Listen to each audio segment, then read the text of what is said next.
Tonight on the live stream of consciousness, I'll be talking to Jesse Hal from the Missing Link podcast.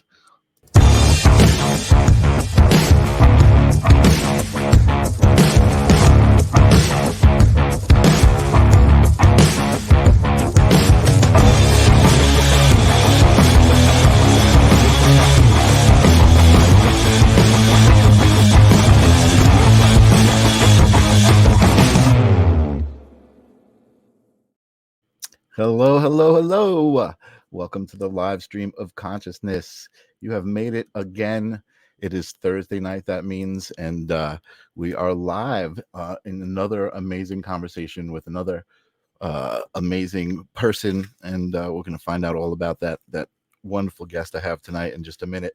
I just want to say the live stream of consciousness is a place where we have intentional conversations. We talk about what consciousness is. We talk about spirituality, but it's also a place for me to create space for these amazing people to share what it is they're sharing with the world. So I'm not going to take up a lot of time with myself.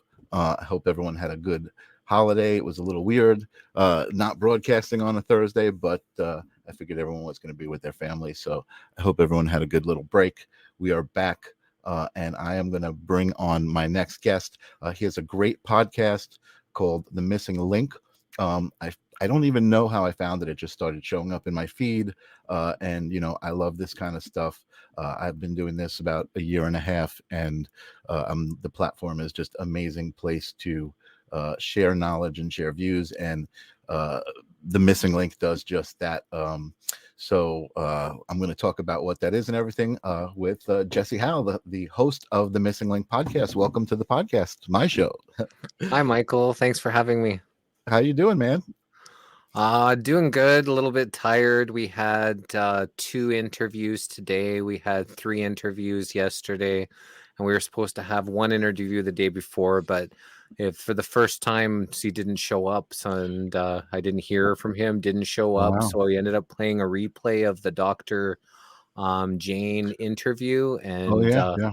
And it was crazy because he didn't show up, and I waited. I just put the interview on, Dr. Jane Ruby, and there was over 100 live people watching it, and it went That's just awesome. like, it was just amazing. And, I was like, wow, maybe we got to play a little bit more replays, because usually we've been doing so much interviews that we don't really have time for any replays, but we've done 359 interviews in the year and a half that we've been You're doing a madman. I tuned into Facebook earlier tonight, and I see you, and it says live, and I'm like, wait a second, he's doing my show tonight, and he's interviewing somebody. Man, you're on fire, Jesse. It's really awesome to see.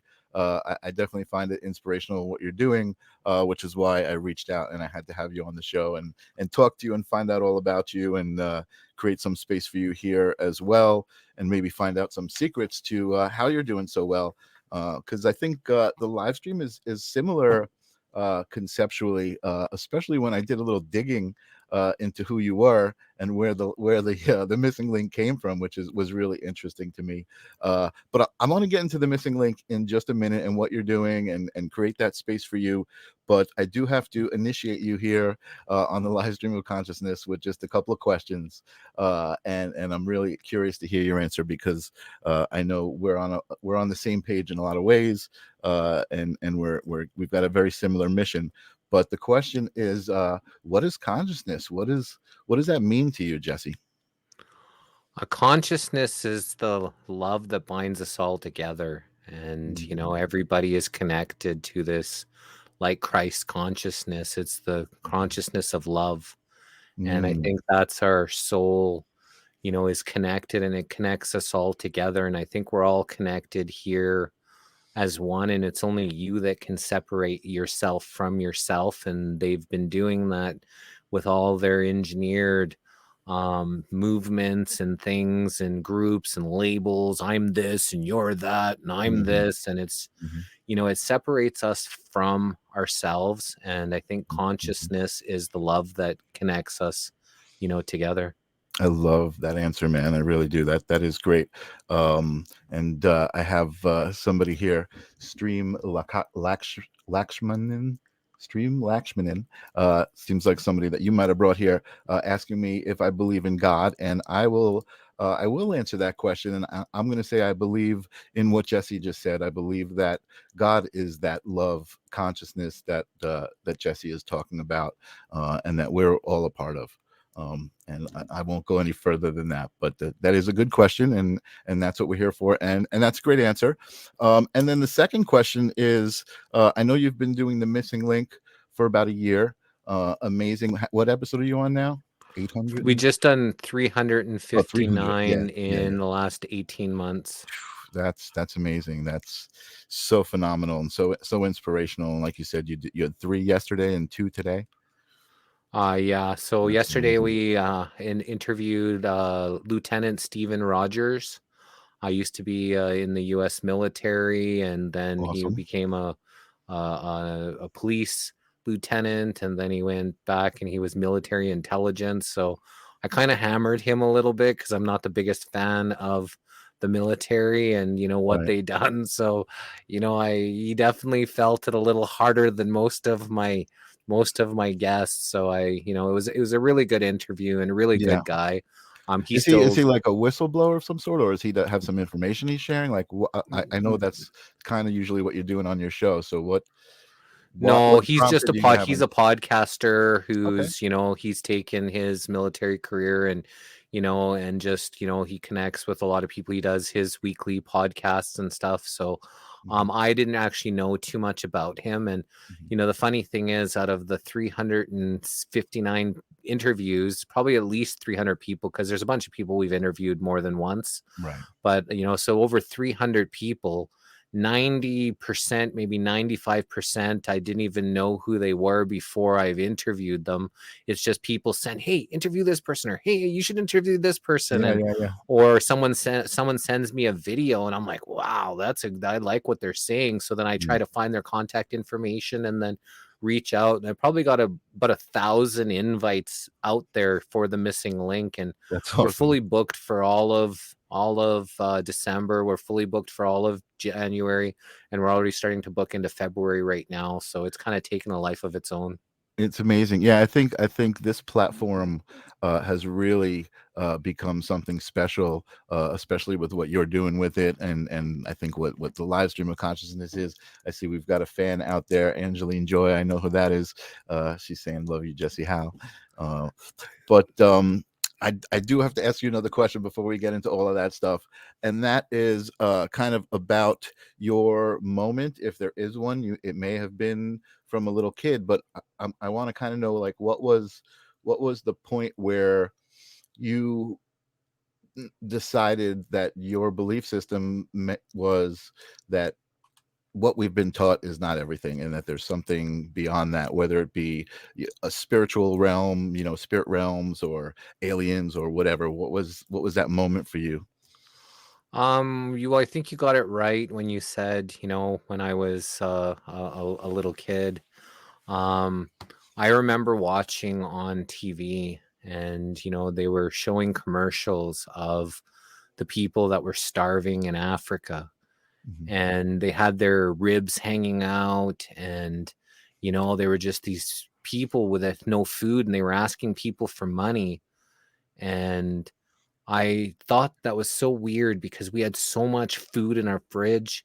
We had so much food, we threw out our extra food Mhm. when there's people on the other side of the world that don't have any food at all. And Mhm. I just knew that there was something wrong in the world. And Mhm. I've been on a quest to figure that out. For the longest time, I wanted to cure world hunger, and the longest time I wanted to become Prime Minister of Canada, so that way I could, give back to the people and, create food systems where we had an abundance, where we could feed the world, because Mhm.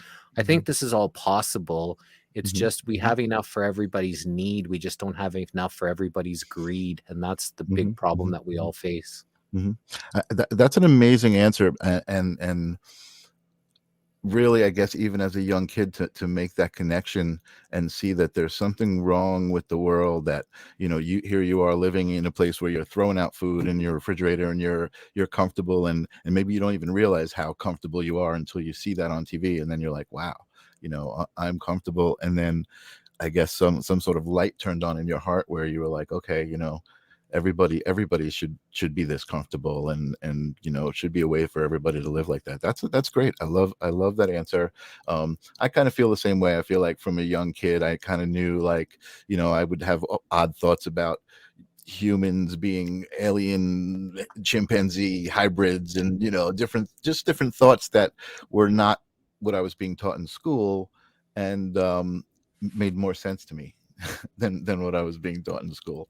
Um, so that actually is a great segue that will bring me to the missing link, and what it is you're doing, and I do want to talk about where it came from, because I found it very interesting as I did some digging into you and where you come from.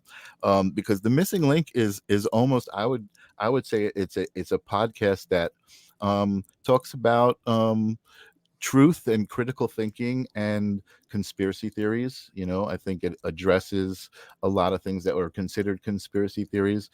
Originally, when I started following you, a lot of the guests were more spiritual, like psychic mediums and kind of spiritual. And I think that's where I resonated with you. I was like, oh, this guy, you know, he gets it. He talks to these cool people. And then I started seeing that kind of content, and it made sense to me. You know what I mean? I kind of, you know, I don't outwardly kind of always necessarily talk about that stuff, because I feel like it carries a little bit of a negative energy. And one thing I know we're on the same page is that everything is energy, right? And how important understanding energy is, and your control of energy. And that's why I think I started the live stream of consciousness, and wanted to have these conversations. But I do find the conversations, even though sometimes they do carry this kind of negative energy, and I hope people are understanding, and I know people who watch your show are understanding that the negative energy is not you. The negative energy is what's going on in the world, and like you said, the all of the layers and centuries of the way it's been, and leading up to the way it is. You know, I try to be very vague with my words and not very specific. I know also that you're very open-minded with your guests. You know, you have guests who have sometimes maybe controversial thoughts and beliefs that they're bringing to the table, and you just want to hear them. You just want to explore them. And again, that's where I think I resonated with you. You know, just really wanting to find out about, connect with other people, you know, no matter what. And even though I started out with spirituality, I started realizing I had a theologist on my show who's very, very devout, follows Jesus, and you know, not the things that I follow, but I see the similarity in the way he lives his life in love, and believing that Jesus is love, and, you know, not necessarily some of the more corrupt versions of organized religion. But, you know, there are people who follow Jesus, and in that very pure way, that Jesus is love, right? And I think you're religious also, if I remember in some of my dating. No, or I know you, Oh, well, absolutely. The religion disgusts me. I am well, very not spiritual, and right. I love Jesus.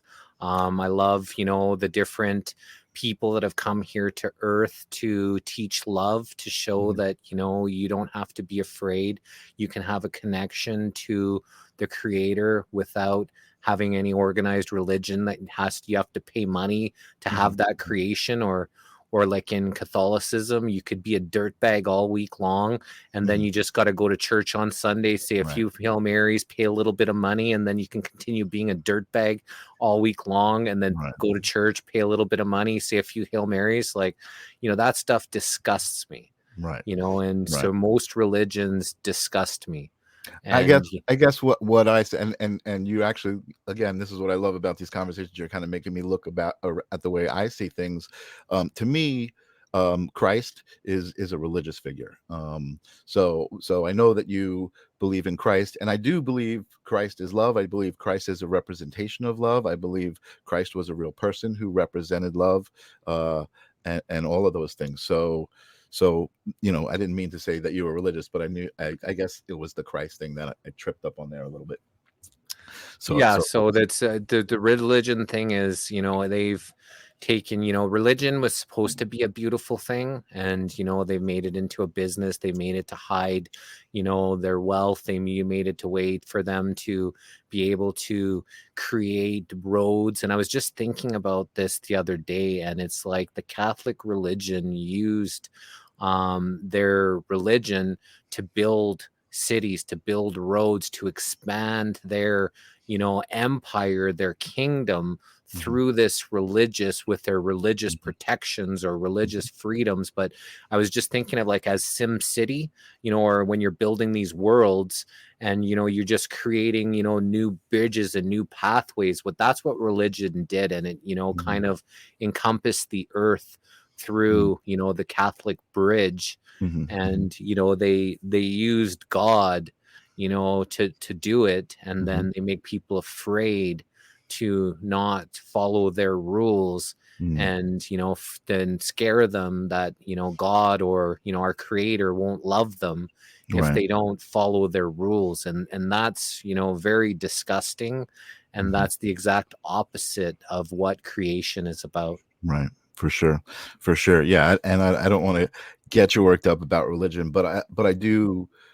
That's the thing. I agree with you 1,000,000%. Organized religion. The thing about organized religion here that is different than what you and I believe is, when we say we're all connected, and there's one collective consciousness, is organized religion immediately separates you from God. Like, God is a different being who's judging you, and who is more powerful than you, and kind of taking away your power. Exactly what you're saying. That's what organized religion does. It takes away your power and makes you separate. But again, I want to give you kudos for what you're doing, and the way that you talk to people, and the space that you give them, and the interest that you show them in what they're about. What I'm curious about is this, and maybe I'm going here too fast, and that is in digging and looking where you came from. I saw probably about 2 years ago, you found live streaming, right? And you started going live, it seems. Tell me if I'm wrong. And I found a lot of streams of you just kind of dancing, and the High Vibe Love Tribe was the name of I guess what you were doing at the time, or I'm sure it still exists. Something that you created. I believe you created it. And it was interesting to me, because I'm like, wow, now there's kind of like, when you talk about some of the controversial things you talk about, there is this heaviness to it. I mean, it's almost like, wow, the world is a lot of stuff going on, and we got to really start paying attention. Whereas initially you were just like, be love. You do a lot of this, which is, I love this. This is like a holy, sacred pose. You know what I mean? And I find myself, when I meditate, I fall into that position naturally. But how did you go from that to where you are now? Like, I mean, you're pretty serious, and in a good way. I mean, you want to share this knowledge. You want people to think, which is what's so important. I mean, the mainstream media just wants you not to think, and it's so beyond obvious to people like you and me, who have these kinds of shows where we want to have these conversations. I before you answer that question, I just want to I have to acknowledge Stream Lakshmanan. He's asking me about where I was born, She. what my she Yeah. asking me about where I was born. I would love to talk to you about all that stuff. This is my chance to give Jesse some space. He's always interviewing everybody. I will say I was born Jewish. I was bar mitzvahed, and then at that point I was given the choice, if I wanted to continue my religious studies or not. And I felt like I didn't resonate with the organized religion. I didn't feel like a being that was all powerful would have any expectation of me to gather in a place and give him praise. Like, it just didn't make sense to me. So that's all I'll say about myself and my religion. And Stream, if you want to talk, message me. I'd love to have a conversation with you about that. You are saying some things here too about organized religion not bad, it brings people together. Yes, I agree with organized religion. There are some things about organized religion that I think are good, and I think that people do need to believe in things, and sometimes organized religion is a way for them to kind of believe some of these basic things. If you follow organized religion in a way of love, kind of not what Jesse was talking about, where you're a jerk all week and then you just go pray to, like, say you're a good Christian, that's not really being true. But if you live out of love, and I know a lot of people who are religious who do, yeah, that's a good thing about religion. Evil tries to flourish by separating people through manipulation. They fear, they control, and I think that's a little bit about the mainstream media that we were talking about. But anyway, I didn't want to I don't want to take away from you again. All So good. And let's I get want to back to you. explain that as well. So, Yeah, cool. organized religion, for people that like organized religion, that get benefit out of organized religion, that makes them a better person, good for them. Mm-hmm. From what I see, from my perspective of the overall of what's happened with organized religion and how they manipulate people, the ones at the top, not the people, the good people that go there, good Mm-hmm. for them. There's a lot of beautiful people. There's a lot of good Christians that go to church. There's a lot of good Muslims that go to church. Mm-hmm. There's a lot of good, every religion that goes to church, there's a lot of good people. There's only a small percentage of scumbags, and most of the scumbags are the ones in powerful positions. And so then you'll have people in these religious places, and even just in like a group, like a prayer Bible study. Like, I've never been into organized religion. I've never really gone there. I was born a Catholic. I was baptized, but my parents never really took me to church. I went to once in a while we went on Easter or on Christmas just for that day. I never went to Bible school. I never got my first communion, so I don't know much about any of that, of the organized religion part. But for most people are good people, and if they find their comfort in that, good for them. I'm not here to tell anybody that that's bad that they're doing that. It's just what has happened with the people in control, like the people in Bible studies. Now they all of a sudden they start molesting people because they say God told me to do that, and then the person is, and these are like, people have told me this stuff that's Yeah, happened to them, crazy. that they have power over these church people, and they're at a position of power, and they're saying, no, yeah, God told me you need to touch me right now. And it's just like they've used It's crazy. religion because of the position of power and the position of fear, what they put people into.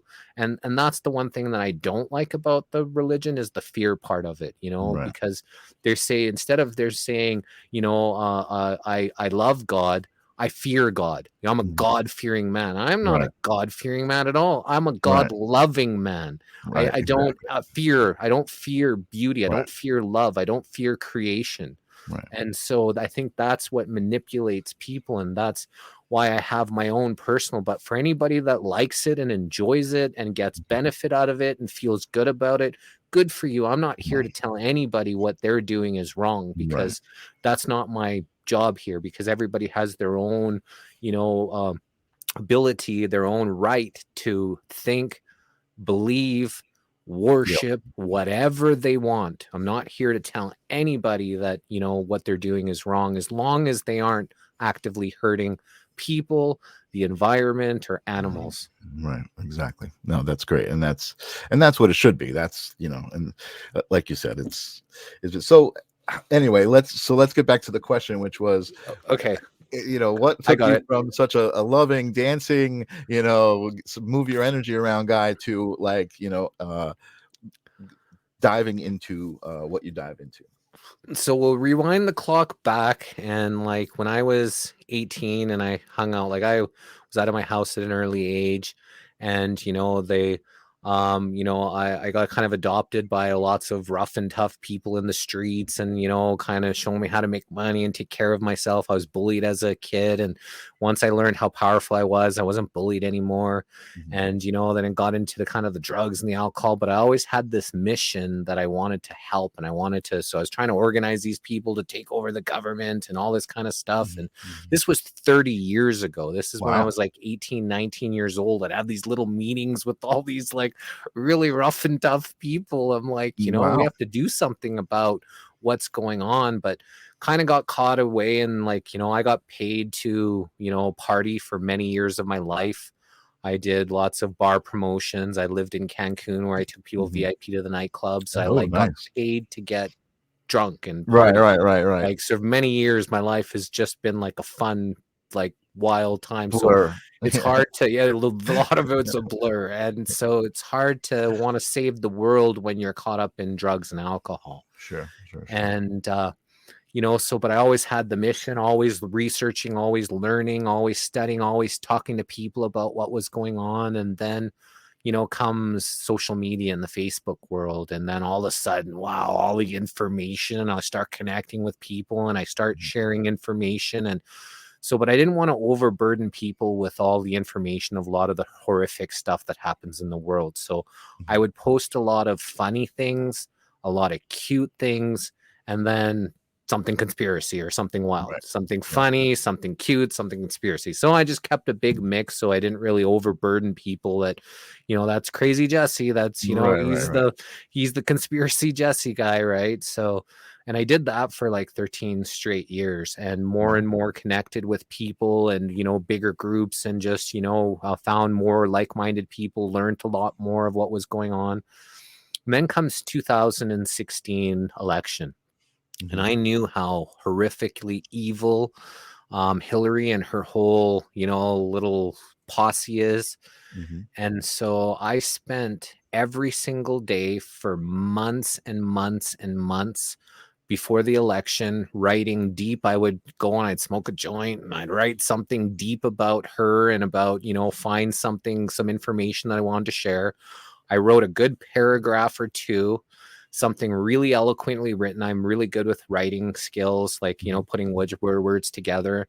I'd write something and then I started sharing it to every single political post and page that I had seen. Oh, So I wow. was sharing it to 20, 30, 40, 50, 60 pages a night. I On, had like, literally on all the people, platforms, Twitter and anybody would yeah.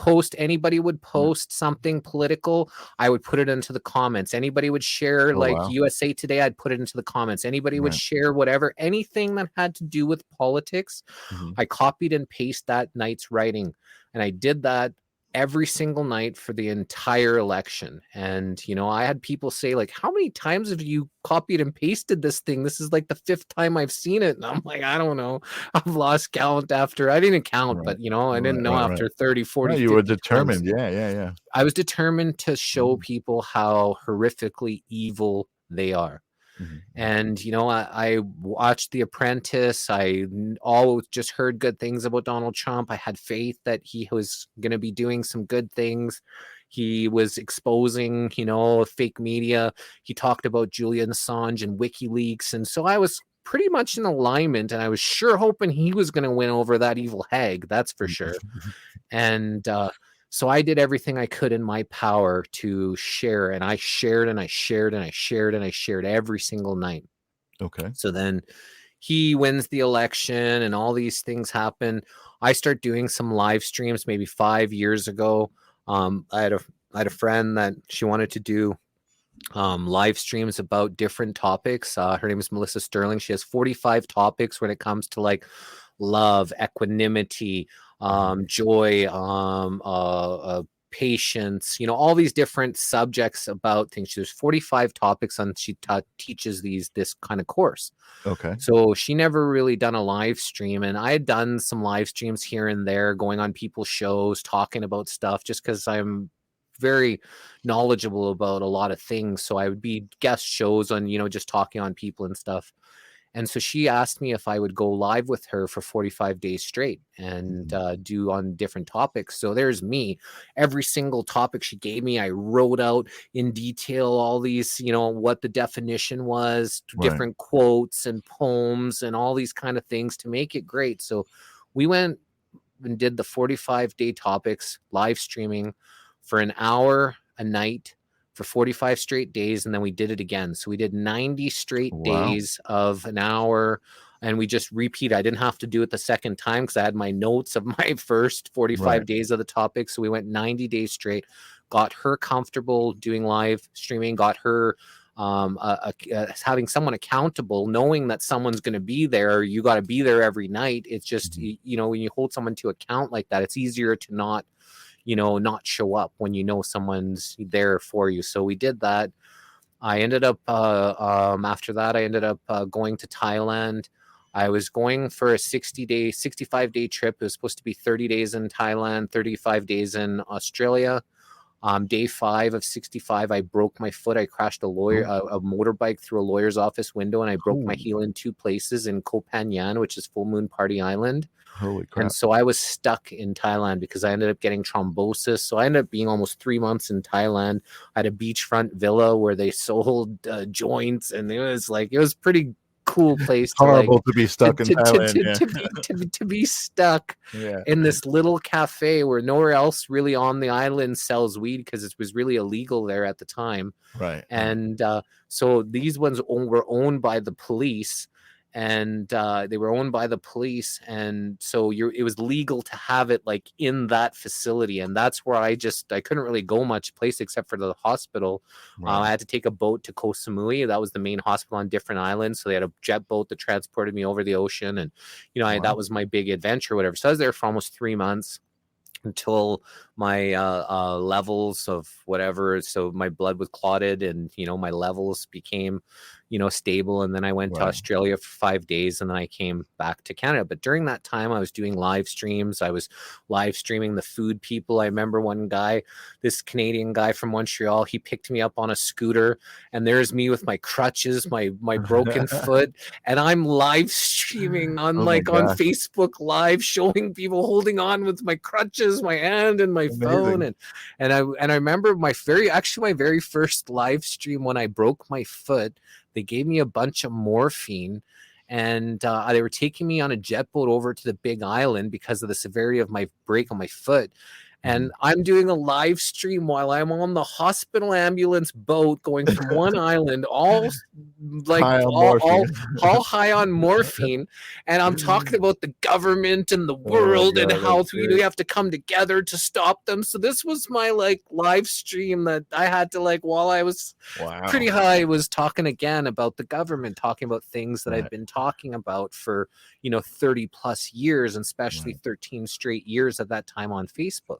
Right. And so, come fast forward to 2020, when this is all pre-high vibe love. This is all pre-high vibe love tribe. This is all stuff that I did. Okay. And I was on guests on people's shows talking about things. So it wasn't like that. That wasn't the start of the live streaming. So this is, I've been doing this for, 5, 6, 7 years. I don't even know how long it's been. I didn't see that stuff when I was digging. So this is good. Well, my profile of 13 years. So, okay, well, I'll get to that. And so at the beginning of 2020, when the lockdown first happened, well, not the lockdown, when the people started dropping in the streets, my first thing was that they lit up the 5G, and that they're going to blame it on this virus. And so that was my first thought of what happened. That was my public post. That was just this is what I think is happening. Yeah, I remember and why the people dropped. And then all the stuff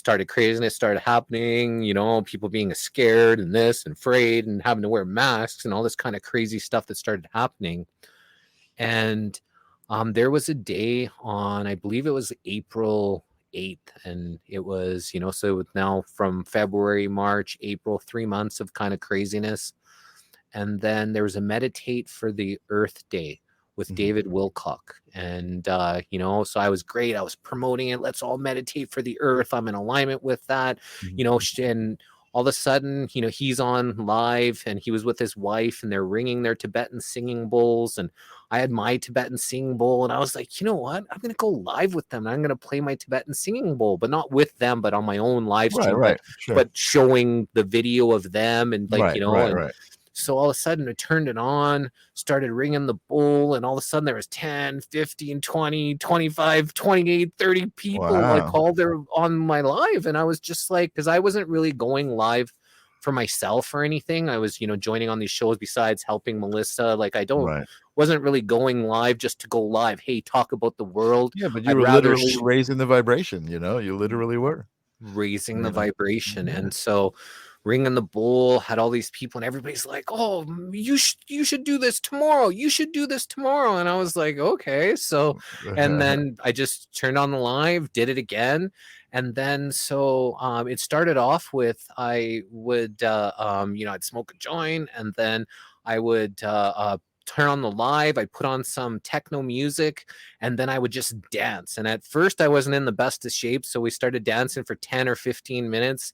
And then after the 10 or 15 minutes, I'd put on a guided meditation, and then some healing frequencies, then some Tibetan singing bowl, and I'd end off with the bongo drum. And I just entertain people for this time to literally raise the vibration. So at the time when they want everybody afraid, we're making people love and in a good, safe place. And I wish I had seen you back then. I would have really appreciated it. It was such a divisive place, social media at that time, And during the time, like, I literally had people tell us, like, you literally saved my life with this high vibe love tribe. Like, there was a guy that I, used to go on. We played hockey together as kids. He told me that, from the time that he was 5 to the 15, he had been sexually molested 10 different times, and he had forgot about that. And then 20 years later started to remember, and he was angry. He was full of rage. He couldn't be around his wife and kids. He lost his job. And he said for the first time in years, when he started hearing my Tibetan singing bowl, it just brought him to a place of peace. That's and so cool. like the stuff is like happening. All these people saying like, wow, this is like, helping us, and I'm having the best sleeps. And then Angeline, my girlfriend, she would come to the high vibe love tribe. So we started talking and we started chatting. That's how we kind of got together. And then later on, she started joining me on the high vibe love tribe. So we'd be dancing together. And then even her daughter would come, and we would just we'd ring our Tibetan singing bowls together. So we did this 7 days a week for 11 straight months of the first year of the lockdown. So it went from April 8th, 11 straight months, 7 days a week. There was only 4 days in 11 months that we didn't go live. And that was because we were, camping, and there was no connection to the internet. We were on a road trip. There was only 4 days that we couldn't go live, but we were there. We committed for 7 p.m., 9 p.m. Eastern time, 7 days a week for people. And it is like service to humanity. There's nothing, there wasn't anything that was, we weren't selling anything, we weren't getting anything. This was just completely just as what we thought. So for me, because I was pounding so much conspiracy, so much information about the world for 13 straight years, I wanted to pivot. I didn't want, when everybody's afraid, what am I going to tell them how evil these people are? I'm going to tell them how they, how they do this adrenochrome, and they're eating kids, and I don't want to make people more afraid. So instead of that, completely left the conspiracy, completely left all of that. The high vibe love tribe, that was one of the rules. No virus, no C thing, nothing you could talk about during this time. It was a place of peace, a place of love. You got all these pages, you got anywhere else, you can talk about whatever. Everybody's sharing all this information, but that was one of the rules for the high vibe love tribe, was that you could not, talk anything about, evil, horrific, the virus, any of that kind of stuff was against the rules for talking about it. Amazing intention. It was a very intentional place. Safe space for people to come, safe space for people to be able to come to, this high vibe love tribe. So it worked. We did great. 11 straight months, but during that time, like at one point we had 3,400 live views just on Facebook. Wow. It was going crazy before they really All at started one time, they censoring. were watching the live stream. Yeah, so the That's number amazing. wasn't 3,400, but we were on for 2 hours or 2.5 hours. When I Right, shut the thing off, 3,400 people had clicked on at one point or another and Wow. watched it. That was the highest number. I Amazing. think it's 3,427 or something like that. That's And great. then more of the censorship came down and started clamping down on sharing on Facebook. You couldn't share things. You could be restricted. You're getting put into jails for sharing and all this kind of. Right. That's when all this kind of stuff happened. Like when I was sharing that stuff about the for the 2016 election. There was no restrictions. I shared to 60 pages. I shared to Wow. 150 pages. Right. There was nothing restricted at that time. But because of people like me that was sharing this information about the agenda to hundreds of pages, like where people like we're talking USA Today, we're talking New York Times, we're talking all these in the comments where lots of people are looking at this stuff. They didn't want to have that. They couldn't have people their minds being opened and stuff like that, right? Right.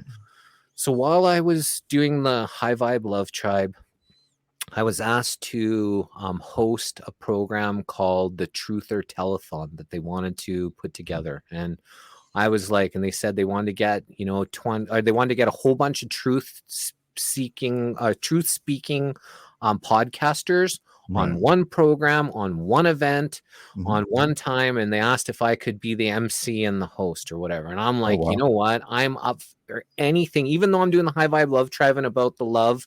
But because I was doing that and hosting and having such a good rapport with people, I was asked to be the host of this, program about the world and the conspiracies and all that kind of stuff. And I was like, I'm 100%. It's kind of became a platform for you, Yeah, I'm 100% anything to increase, the awareness about what's going on in the world. I was like 100% I'm in to do that. And so a couple weeks later, after I agreed, the date was supposed to be in like 2 weeks' time. Yeah. The person that was supposed to be putting it on with a couple other people called me bawling her eyes. It's not going to happen. They want to sell stuff and we're not going to do it. It's not going to happen. So I put all this work and just panicking and freaking out. And I said, you know what? I said, let's just put it on. Me and you will do it. I go, me and you can put this thing on. I go, I know lots of people, you know some people, let's just do this thing. And then the next day, she had found another person. He was in kind of a network marketer who was going to do the StreamYard and the back end and put it on. And then all of a sudden I started contacting these people. She was contacting these people. We got 26 people to come on our first truth. It's the first one they were going to call it the Truther Telethon. We called it the Truth Telethon. It was me and her that put this thing on together. There was nothing, the thing was dead. So out of fresh thing, me and her, I said, I'm in. I'll make sure this happens, because usually when I put my mind to something, I can make it happen. It's just one of those things. I have the belief, and it just things happen. So we put this thing on. I was the MC and the host, and it was wild. We went for 12 straight hours. Wow. And I was, introducing the person. Sometimes they wanted to do a dialogue with me. Sometimes it was just them doing a monologue. Sometimes people didn't show up. So I had to talk about the world and about the chemtrails and about things. I didn't even know that I didn't prepare nothing, but because I've been researching this stuff for so many years, it was just really easy for me just to flow. And once I get talking, I can get talking, right? Especially you're a great interviewer, and I think that's part of the success of the show. I just want to acknowledge a couple of things that are going on in the chat. When you're talking about the Tibetan bowls, specifically, I know for me, the first time I ever experienced that was just magical. You feel like the sound is coming from inside of you. It's such an amazing experience, the Tibetan bowls. And you were talking about that, and Julia was saying the bowls create some amazing vibrations. And you were talking about this event you did, and she said at the time, she said, that sounds awesome, can you do it again? So you have a request for doing another live Tibetan bowls session. And I also noticed somebody, who was it, where was it, it was Joseph, was asking you to show your long hair, and I was surprised when I saw that you had a ponytail eventually in my research. And you got 2 requests for that, actually. So I don't know if you want to if you want to show your long hair. Yeah, But we're not on the missing link, so we're a little more casual here. But my my yeah, hair is nice long hair. Yeah, I rocked long hair for 30 years myself, and just cut it short one day, and just decided to be a short guy now. But it's all cool. I can totally relate. Did you ever play music, or you were just always just kind of like well. spiritual, not a band Um, thing? well, I started off in grade 7. I went to guitar class. So I played a little bit of guitar, and then Right. I was in a marching band where I played the soprano trumpet. And then I ended up wanting to play drums, so I ended up doing the bass drum, but I had to carry this big giant bass drum for the Calgary Stampede parade for 5 straight hours, so I Oh didn't my want to play God. the bass drum anymore. So I Traumatic went a little bit experience. to snare drum, and then I was a DJ. I DJ'd with vinyl on records. I threw lots Cool. of big parties. Like I said, I got paid to You're a party. party I guy. threw Yeah, lots of yeah, yeah. parties. And I even actually DJ'd on a radio station. Like I'm a dance hall reggae guy, right? So I Right. had that was what I DJ'd, was dance hall reggae. And I was Mhm, on a dance hall radio station doing some guest spots and stuff like that, right? So mhm, I but I never really had the long hair. My hair was always slicked back. mhm. I always had slicked back hair. That was, as we were like, gangster wannabes, and we had the slicked back hair, and I always had the suits and the ties. And remember, I was in 16, 17 years old in school with a tie on. People thought I was a Right. teacher when I went to the new schools and things, but that's how I was. But I never really had the long hair until just recently. And I know that hair is an energy. Like, we're very energetic. Everything is frequency and vibration. We're very energetic beings. Hair is actual energy receptors. And so, one reason why women are so intuitive, and even the native Indians would have the long hair, because of their intuition and their energy. They could perceive things a lot better with the long Mhm. hair. So I've Right. just been rocking long hair for the last like 3 years, or so, and that's what I've been at. So Yeah, there was always an energetic thing with why I had long hair. It just felt right to me, and it was weird when I suddenly was like, no, I kind of like it short. It was very weird to me because it had been so long that I hadn't. Um, I do want to go back to the High Vibe Love Tribe videos for a second, because I will say, like, as almost like as odd as I found it, I did find it, I was engaged, and I did find some of the things, I just kind of skimmed through it. You talked about the reason you were doing it, and just moving your body just to move the energy, and that we tend to sit in front of the computer and kind of get immersed in technology and let that take over, and even sit on the couch and watch a movie for 2 hours, which I don't really watch TV. I haven't in a long time. I do find myself guilty of that sometimes when I'm eating and I turn the TV on. But it's so true, and I did find myself like moving a little bit with the videos and dancing. I was like, I should just put on some music for a little bit every day and dance, because you were talking about how it affected you. You noticed that from doing it every day, your mind was a little bit sharper, because you are doing that mind and body coordination movement stuff. It makes a lot of sense. It really does. I hope I'm not going to embarrass you here, but I'm just going to add this to mm. the stream here. And this was what I found. It was all the way back to the early days, where you were So just this going. isn't the early days. So I wanted to No, this let you isn't the know. early days. So I wanted to let you know that this is maybe the last few months. Oh, wow. Well, So this is 2 years ago. This is right, but what happened was, and so this is what I want to get to, when the Truth Telethon, 5 days before we started the Truth Telethon. So I told her 13 days before, I said, me and you will put this thing on. We put it on in 13 days. We created from zero, we created this Truth Telethon into a successful, truth program that we put on. But five awesome. days before the date that it was going to be live, they deleted my Facebook account, my 13-year account, no rhyme or reason. They deleted Wow. me on Facebook. Maybe because we were putting this thing on, I have no idea. But Wow. 5 days before the Truth Telethon, so everything that I had ever put on, the first 10 Got months deleted. of the High Vibe Love Tribe, gone, deleted off of Wow. Facebook. So that's not the early. This is just the last few months that Interesting. you were Okay. that you were able to find. Everything else Right. is gone, right? So That's crazy. Yeah. yeah, and so um I created a second account on Facebook, and then they deleted that. Oh, so my first one that they deleted, no rhyme or reason, they just deleted me. And then they said, if you'd like to dispute this, you click this link.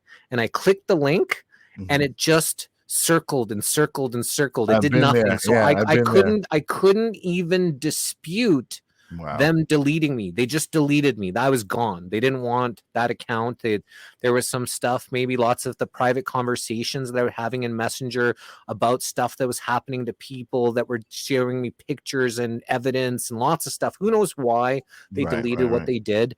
We right. got caught for lots of copyright infringement with the High Vibe Love Tribe. So it Mm. could have been all the copyright violations that we did. I don't know why. They could have been Wow. the Truth Telethon. They just deleted Were you me. And advertising that you were gonna do it and who the guests were gonna be and stuff, or?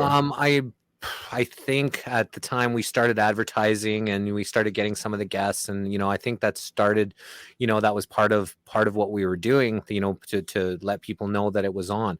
So then Right. I created a second account, and then they deleted that one, and then I created a third account, and then they allowed, and that's the one that I'm still using now, is my third account on Facebook, and then they gave me my second account back. They needed me to put my IDs and pictures and all this kind of Mhm, stuff, and I did that for my first account, and then they still deleted me. And then mhm. they did on this. They didn't ask on the second one. I created a third one, and they put the IDs, and then they still gave me my second account back. So I still have my second account, which I just have Right. it dormant. I just have it, in case anything happens. In case But you need it, right? I Emergency. but I've gotten put into jail recently, like into Facebook jail for like the first real time, because like I watch what I say, I watch how I Mhm, post. If I'm mhm. posting anything about the injection, I put a space in between so I don't put the word. Right, right, I right, was been very careful because I know their algorithms. I'm quite intelligent, so I was always a step kind of ahead of them. So I've never really been in jail except for sharing too much, right, sharing to right, too many groups, and and obviously the copyright infringement, or those are the ones that I did get into trouble with. So right. I just leave that second account dormant. But when I did get into Facebook jail, like, I don't know, 6 months ago or whatever, um I tried to open up my other account, and they have that account linked to me, and it doesn't matter, I couldn't post on that account either. So Oh, both wow. accounts, so even though I Like had a blocked. backup account, so Wow. in order to go through that step, you probably have to set up an account at a library computer, different IP address with a different Right, name. And, there's probably ways around it, but I just use my account. I don't go on any other name. I don't have an alias account. I don't have a fake profile. I don't do that. right. I'm just I my meant to put Jesse. this up. Yeah, I meant to put this up earlier. This is where you can find the missing link on Facebook, at least, and then from there you can find it on YouTube and all the different No, places. no. So Oh, right. You YouTube, got kicked off YouTube, right? two YouTube Oh, channels we've been Jesus. deleted, Wow. and we decided not to go back on YouTube Right. because we're building But up you to could be found on thousands. YouTube. A lot of people post their interviews with you on their own channels. So when you do type Jesse Hal, you do get a lot of, there is some stuff there, but I couldn't find your own channel. You're right. There is Yeah, no, three channels completely deleted, completely gone. We build up to that's thousands and crazy. thousands of subscribers. I think it was 100,000 hours watched on YouTube. Never got a cent from YouTube. A Wow. 100,000 hours of our missing link interviews were watched. That's what the time was over. It was over 100,000 hours, and not one You cent, know, just it's, and deleted. I can't, it's like you can't dispute these things, especially when they're happening to you. which I understand. And again, I mean, with the live stream, I really try to stay on the light side of life and the things that bring light and raising the vibration. And I certainly understand that what you're doing isn't, there isn't any negative intent. You're trying to raise the vibration by spreading the information. Absolutely.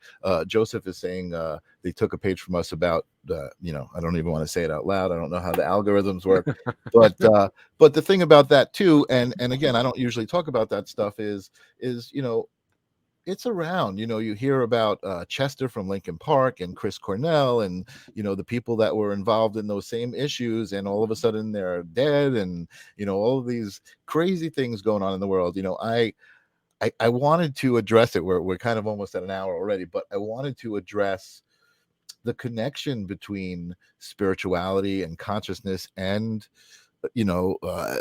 these theories, conspiracy theories, and because there is a lot of overlap. People who are opening their eyes to who we are as beings, right? 3D and 5D and light and meditation and all of those things are also opening their eyes to the systems that have been put in place that I think we've just been fooled. And again, I don't usually talk about my own beliefs, but I certainly do believe we've been raised to believe things that are created to control us.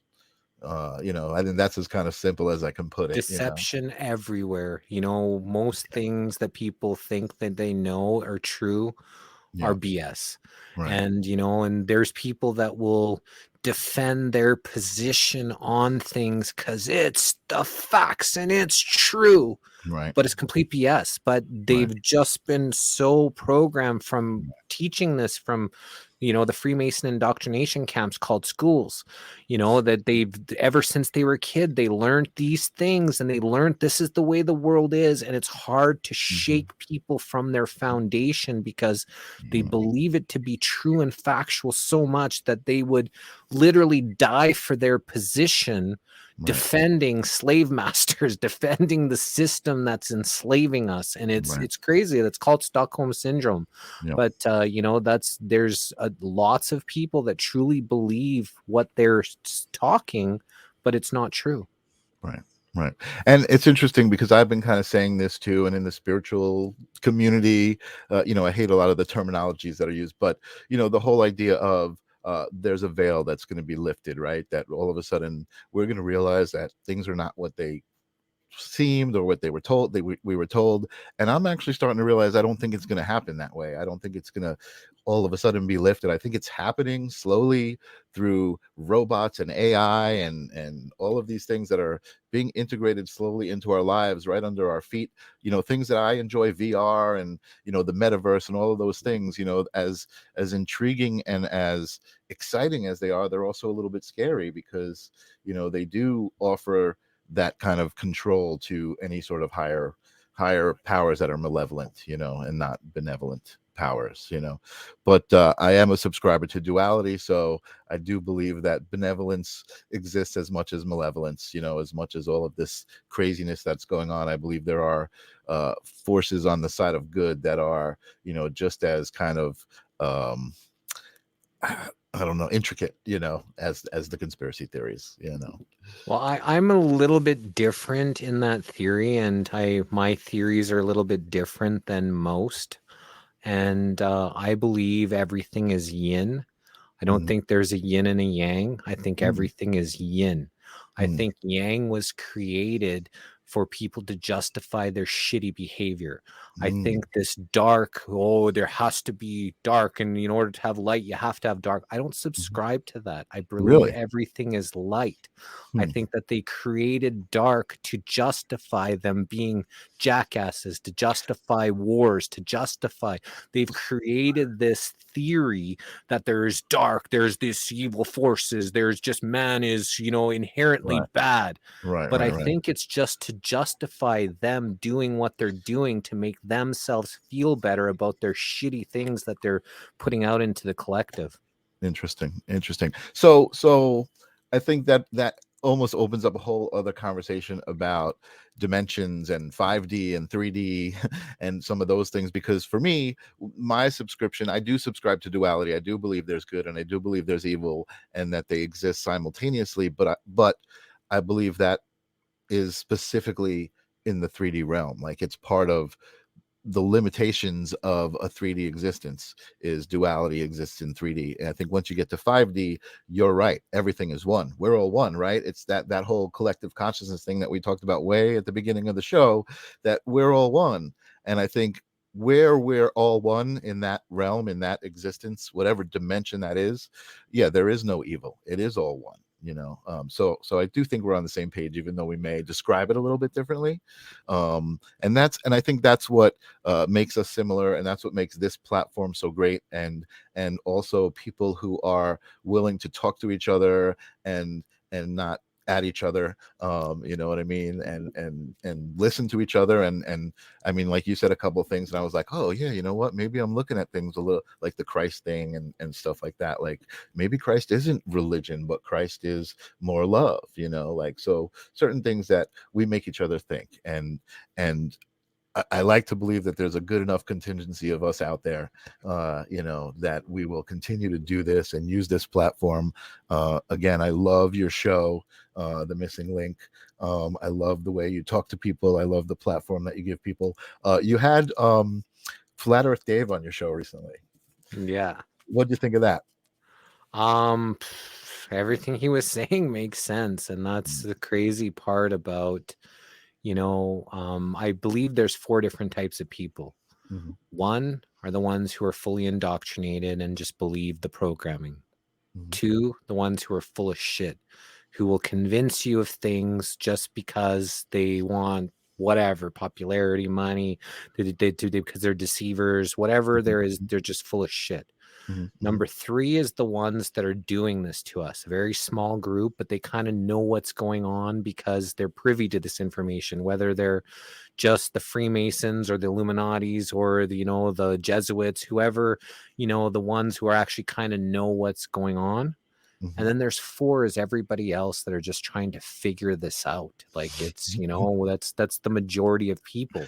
There's a lot of fence jumpers that will go from one side to the other, but most people don't really have a clue, but are trying or looking or searching or trying to figure things out. It's not an easy time, you know what I mean, with all of the information that's out there. There's as much misinformation out there, there's as many people out there who are fighting to censor what's being said as are fighting to say what they want to say, you know what I mean. So I had Flat Earth Dave on the show, and that was kind of where my show started going in a different direction, and I started to add more thoughts. And my purpose of having him on the show was, I was seeing your interview with him was great. You gave him some time, some space. You gave him a place to say what he wanted to without attacking him, and you were listening to him. But most of what I see, the people that are interviewing are just calling him an idiot, and I see him getting the crap beat out of him. And I can't wrap my head around flat Earth 100%, right? Because I still hold on to things I've been taught, but I do find common ground with Dave. I do believe that everything I've been taught is not true. You know what I mean? Not necessarily true. So that's why I wanted to have him on my show and have the conversation to show. And I actually asked him, what is consciousness? I asked him what his spiritual beliefs are. And he said he believes that we have a soul, and that is eternal. That's beyond the 3D. You know what I mean? But I guess we're here in 3D. So we got to pay attention to it and be wrapped up in it to some degree, right? As far as all of these conspiracy theories, because one of the things I always think about when I'm listening to your show, I'm like, but wait a second, this is all just a simulation anyway. This is all just a thought. This isn't even real. And then I just kind of like, all right, I'm like, probably too much cannabis. Well, it's real while we're here, right? As much as, you can say Absolutely. This is a simulation, as long as you're living and breathing here on Earth, you're here in the 3rd dimension, you can want your consciousness to be as much 5D as possible. But if you still need to go to the grocery store and use your cash or your debit card or whatever, you're still living in the 3D world. If you're in a little island or in a little cabin in the forest where you grow your own food and you're living symbiotically with nature and you're not involved in the system, well, you can be in whatever dimension you want, because you're in a nice, beautiful, peaceful place. But Right. as long as you're in the system, you're still in the third dimension. You're Right. still having to, to do slave labor, to make Right. money, to do whatever you can to survive. Right. And that's real. You love people, you care about people. When people pass on, from out of the third dimension, your heart sinks. You have these emotions when, when you hurt yourself, it hurts.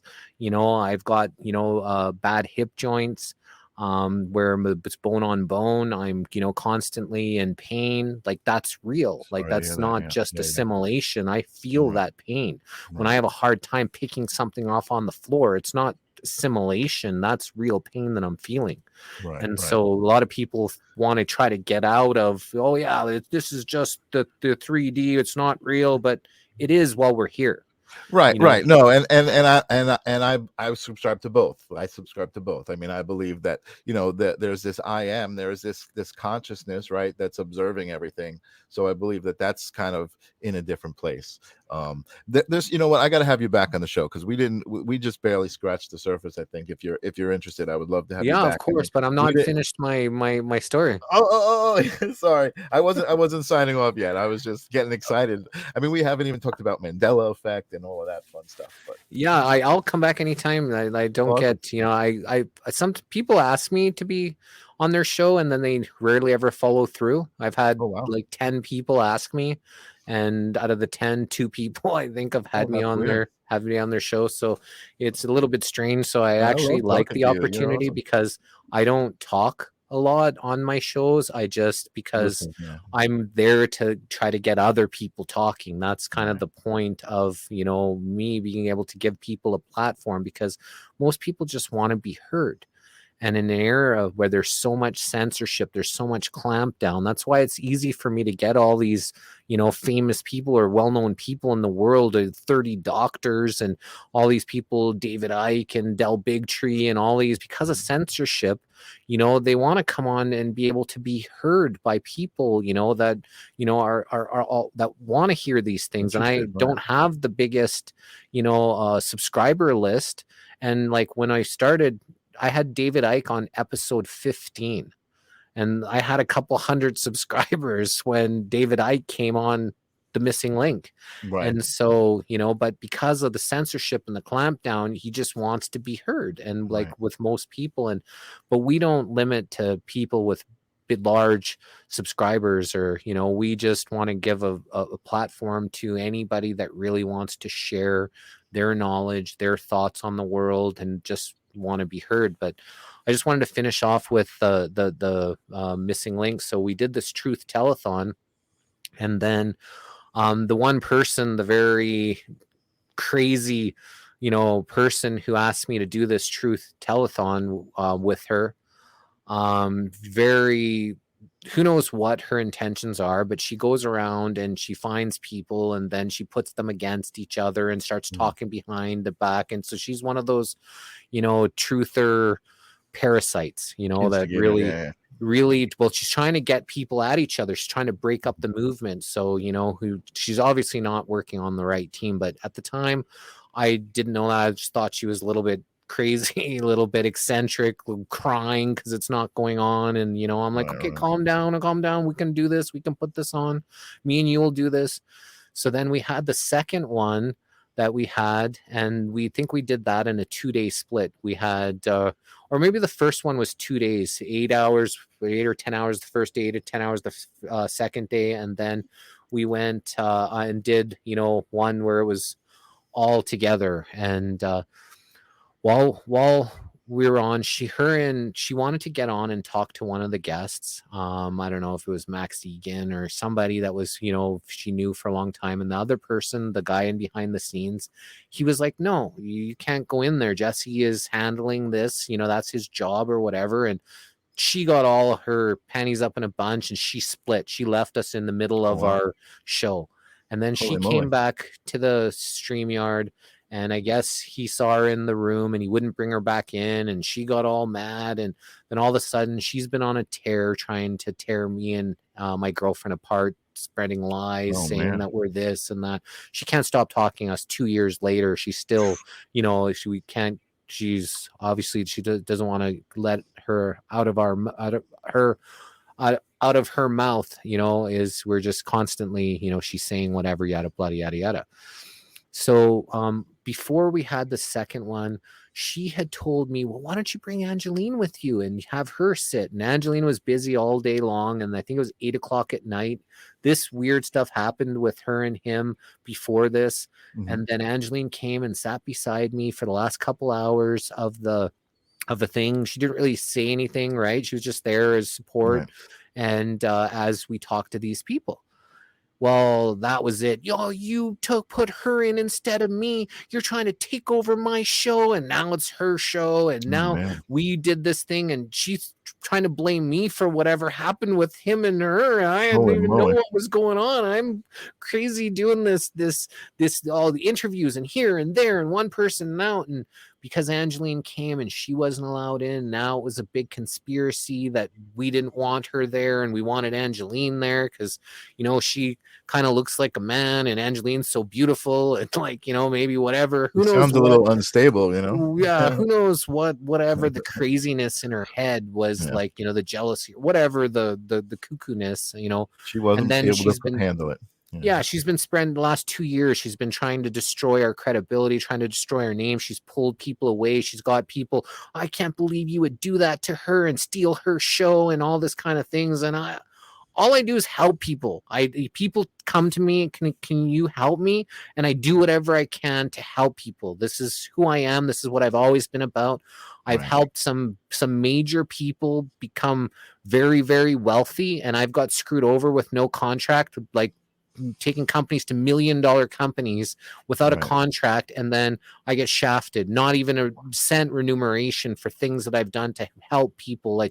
But that's just who I am. I just keep helping people. I love to help people because what else am I here for? To I think people? No, but I think it as well. That whole situation is a lesson for her and a lesson for you guys, and you learned what you needed to, I'm sure, and she's probably still learning it if she's still yapping out there about you. Well, so then we did we did a third one where he started a Third Truth Telethon, and it was the toxin telethon. So we're going to all focus on toxins, radio frequencies, and then he started selling like little frequency badge, because this is a network marketer, little these badges or whatever, those frequencies that you put on your phones, and he was selling all these things and whatever. So we had her, but she was like, that's it, I'm not part of it, I don't want to be a part of it, I want nothing to do with it. And she's the one who split, right? So she left us, right? And then after that we never put one on. This was too much craziness and whatever. And then so me and Angeline were like, but after the first one that we had, everybody was like, wow, Jesse, you found your niche. You're really good at this. You should be doing this thing. Because I was dialoguing with people. I was like, I was, sometimes monologuing myself. They were just like, wow, this, like, you found your calling type of thing. And I was just like, oh, I actually really enjoyed this. I work really good under pressure. When people not showing up and me having to text people in the middle, and know some of my podcaster friends, hey man, we just had someone cancel, can you fill this spot? And just this craziness. I like it. I love it too. Yeah. And I think that was one of the things I related to with you too. It's like, I never expected to be doing this. I was always behind the scenes, and I was doing it for Jesse Blaze Snyder, who's D. Snyder's son. And he was doing a class on spirituality, and I was just producing it for him from behind the scenes. And when he was done, he's like, I really like this, I want to do it some more, will you be my co-host? And he's so animated and has so much charisma that it was easy for me to step in. And all of a sudden I just absorbed that. And then he left, and I just started interviewing people, and everyone's like, you should be doing it, like, this is good, like, this is. And you know what it is, it's just authentic. It's just like, I really enjoy talking to people, I really enjoy making the connection. This has been an amazing conversation. I love watching your show because I can relate to that energy of connecting to people, and I started using the tagline like connecting the collective one soul at a time, like just each interview, because not only are you and I connecting right now, but you brought your audience, my audience is here, and everybody's connecting. They're all interacting, in the chat room, and it's all really good. I do want to bring up, somebody asked earlier, we were talking, we were talking about the simulation, the idea of a simulation. And Marsha says, am I trying to say that everything is just an illusion? I just want to kind of explain my perspective on the idea of a simulation. My idea on the simulation is that, thoughts, and this is kind of scientifically based, thoughts are electrical impulses that are happening, and we're perceiving inputs, right? So from our eyes, from our fingers, whatever senses, we're inputting these stimuli, and then we're having these thoughts and responding to them. So to me, uh, what it can stop there, right? And it could just be that. Why does it actually have to be this desk in front of me that I'm touching? I could just be thinking that I'm touching the desk, and that could be the thought, and the experience of it is happening in an electrical energetic dimension, right? That's what I mean by that. So I'm not saying everything is illusion, and I don't mean to even start a conversation about it, but I just wanted to clarify kind of my thoughts. Like, I don't think it's a computer program, so much to speak, although I do believe that math is definitely an important basis of the universe in a lot of ways.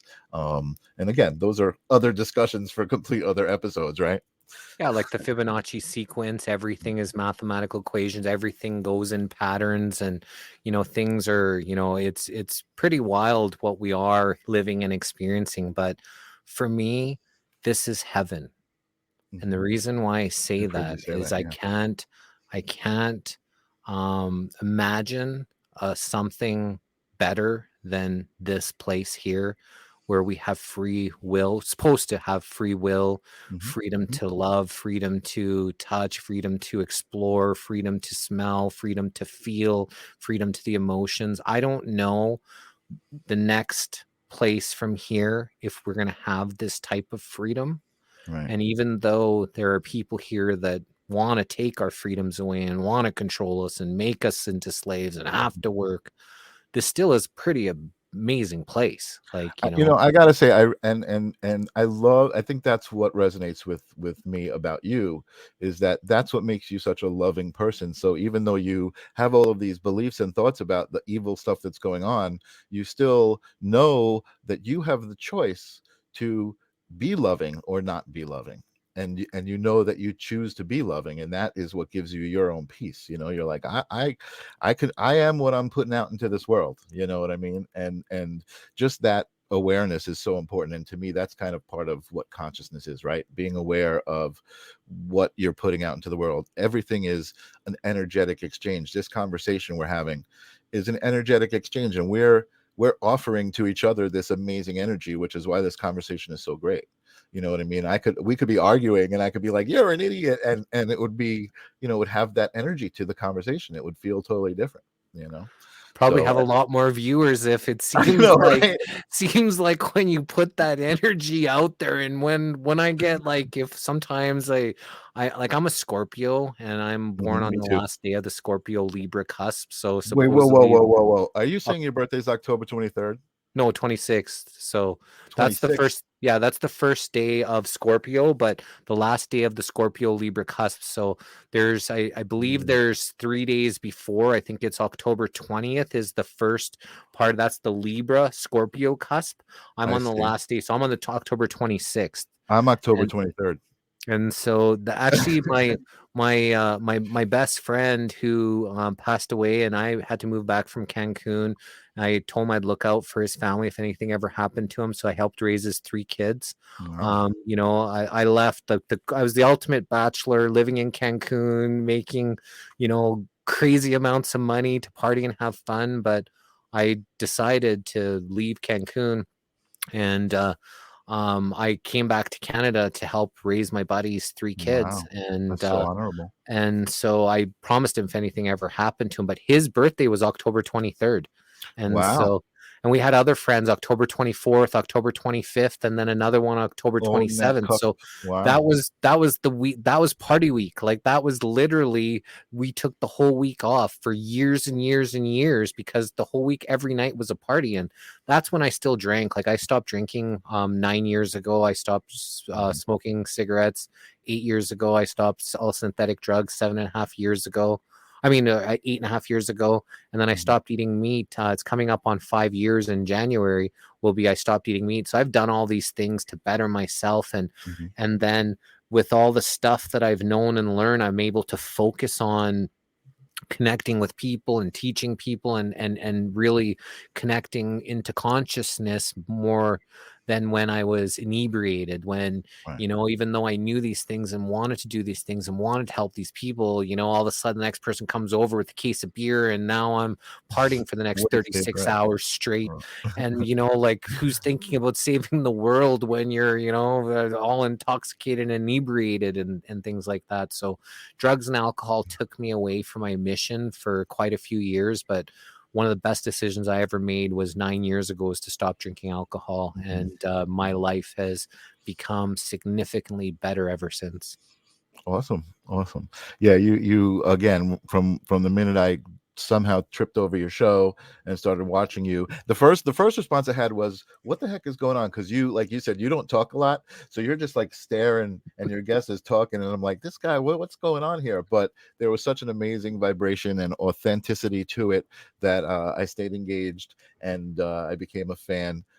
So I appreciate it. I'm gonna kind of use this moment. I just realized, like, I should probably pitch my own show to your users who are here watching you. The live stream of consciousness is very similar, in it's a platform for people to have a conversation that is usually pretty interesting, and then other people to be there, and everybody contributes energy. So I started saying earlier that this conversation is an energy exchange between Jesse and me, but it's also an energy exchange between us and you guys. And you guys are giving us your energy by commenting and being there, and intently listening, or not intently listening. I find even when I get hecklers on here, it adds to the energy. It's like, hey man, you're here, so you can say all the shit you want, but you're hanging out and you're finding the need to get involved. You know what I mean? So I'm very similar to you. I try to find the light in every situation, that you can, because it's a choice, right? Couple of years ago, when maybe it was like 2.5 or 3 years ago, and I started doing more live streams and things, and they had troll groups where they just go and troll live streamers at that time. Like they had actual little troll groups, and then Wow. 10 people would show up and start saying weird things and all that. And I remember the troll group came to one of my live streams, and I was just so nice to all of them. They were like, they were like, "Yo, man, you're way too nice for us to be here," and they never bothered me It's again. so They funny. left, and I could Yeah. see them doing these things. They would say, talk about couches, and hey, you want to buy a couch, and who's got that couch for sale? Like they do these weird things, and they talk all these weird things. They came for like 5 or 10 minutes, and then they just were nice, and they were They're like, like, "Man, oh, you're way it's too all nice." it's energy, man. You have it's your energy. You have a good energy. I the same thing happened with Flat Earth Dave. A couple of his guys were like, wow, this guy Mike ain't so bad, and they subscribed to my channel. So I got a couple subscribers from Flat Earth Dave. That was kind of cool. So where are we live right now? We're live just on Facebook. We're on YouTube. I have a YouTube channel for Live Stream of Consciousness, so it's just all episodes of the Live Stream of Consciousness. And then Facebook, there's a Live Stream of Consciousness page that has all the live episodes, and on my personal page, we're live. So I'm going 3 places right now, live, and then I usually take the episodes, and I've been going to Anchor to put them on podcasts, so they go to like Amazon Podcasts and Apple Podcasts. And surprisingly enough, like, I don't even advertise that stuff, but people listen to the episodes. And again, I think it's the place that we're at in humanity, and the platform itself has really become something, as a way to unite people rather than to divide. And that's what I love about it. It's like, wow, this same platform that was a battlefield a couple of years ago is really now a place where people can create communities. You know what I mean? Like your missing link community. It's just such a great place. And I see Venus Starshine saying she will subscribe. Yay! Yeah, We have a definitely. successful night. I got a new subscriber. Well, see, Um, and a lot of the people of the, that we built at the High Vibe Love Tribe, when we decided, no more the, truth or telethons. And then, we had a whole bunch of people that we interviewed. We had a whole bunch of contacts. And then me and my girlfriend were like, well, let's create this show. And I wanted to do this business with this guy called the Missing Link before. So I had the Missing Link in my head. And then Angeline came up with the acronym for LINK, and it's love inspiring new knowledge. And yeah, I saw that. Yeah, yeah. it's like the perfect acronym for, and she's behind the scenes sharing things out. She makes all the promo ads, Awesome. all the digital stuff. So it's, us, where it's, we are both, putting this together. But the Missing Link is just finding missing links about the world that, are people that we want to know. So it's, Connecting everybody. Yeah. yeah, I'm not the missing link. The missing Right. link is a life of its own, Sure. right? And the missing link is just whatever missing links, that people need to learn. And we interview everybody from every walk of life, and it doesn't matter. Great. And like, I want to interview, Dr. Frauci. I want to interview. I've sent an invitation to him. I'm with you, man. I would love to have Russell Brand on my show. You know what I mean? Like, and it's really interesting. I noticed that your branding colors were very similar to my branding colors. This kind of dark blue and purple and dark, and now Russell Brand's his new branding on Rumble is also the similar color scheme. So we're on to something, Jesse. I think we're connected to some sort of vibe. Well, purple is my favorite color, and I actually reached out to Russell Brand maybe like 8 months ago, and his team got back to me and said that, they're not interested at this time or whatever, right? But, at the time we got like, 1,000 subscribers, and they've got 300,000. So that's the shocking part for me, was that a lot of people that have decided to come on to the Missing Link, are people that have, big subscriber lists, of thousands, hundreds of thousands, millions of people. Like Lee Camp. I used to watch Lee Camp. He's a political comedian. I'm not sure if you know who he is, but I've been watching his stuff for about 10 years. And he used to get 3, 4, 500,000 views on all of his videos. And he was interview number 7 when we just started the Missing Link, and we just started, and I just reached out to him, and hey, I'd love to interview you on my show. And like I said, but at the time he was very, very censored. And so he was only getting 2,000 views when he was getting 500,000 before. And, so for him to go on other platforms to reach more people is, I could see why, people would want to go on these alternative platforms. But I've had somebody, I'm not sure if what's his name? He actually did a hit piece on me. So, well, it wasn't on me. It was called The Luciferian Agenda. Okay. And he's this, I don't know, kind of religious guy or whatever. And he was talking about all these doctors who are speaking out against the agenda, and they're with the Trump and the vaccine, and they're all Luciferians. They believe in transcendental meditation, and he's doing all these things, like, and it was like, it's a 2-hour long video, or maybe like an hour and 15 minutes long video. And then he all of a sudden he says, and who is this Jesse Hal guy? He seems to be interviewing all of these people. Is he some kind of content creator for this Luciferian agenda? And he's got no subscribers, but he seems to be interviewing all of these big names and doctors. And, but he failed to mention at the time we had 9 or 10,000 subscribers on Facebook. So that's not no subscribers, right? Sure, yeah. These other channels, and he's supposed to be some researcher, but he wanted to make it look like we had no subscribers, and we're just interviewing all these names. And, he actually showed the Missing Link, and people were saying, take that as a compliment. Yeah, He's totally. giving you free publicity. I agree with that. And that's another thing that I love about this platform and I admire about what you're doing. It does, suddenly I realize, it started for me. I have a lot of really close friends who are spiritual psychic mediums and Akashic records readers. They do past lives, and so I went through all of my friends, and then I realized I can actually reach out to people who I admire and ask them to be on the show. So there was this whole manifesting intention thing happening, and it's so great. And I see that happening with you. I got a chance to interview Tommy Chong, which was so amazing.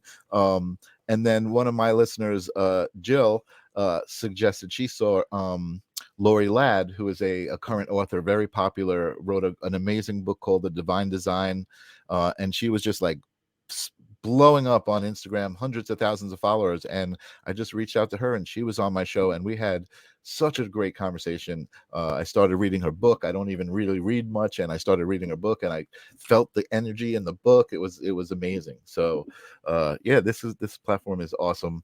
I can't tell you how much I appreciate you coming on. Now that you're talking about it, I mean, you have a ton of followers, and all I did was ask you to come on, and you did. And I don't have that many followers, but I do have an authentic show, and I do resonate with you. So I'm glad you gave me the chance to talk to you. I hope you resonated back, and felt like this was worth your while. 100%. I like your energy, and I'm glad that I've got to know you better now. Awesome. I'm super busy, so I didn't get a chance to do much research into you, and you just asked me, and I just said sure. Yeah, And so I didn't know too much about you. I knew I seen you pop up here and there on the missing link and stuff, Yeah. and I knew that if you were popping up onto the missing link, then you're worthy of having a conversation with and stuff. Cool. And so that's all I knew. But now I know more about you, and I can feel people's energies a lot, right? I'm Yeah. very empathetic that way. So I see that we're in quite an alignment, Yeah. when it comes to energy. So, we got a new friend here. Awesome. Well, stay backstage when I put you there, and we'll talk after I sign off. But before I do that, wow, we're at 10:30.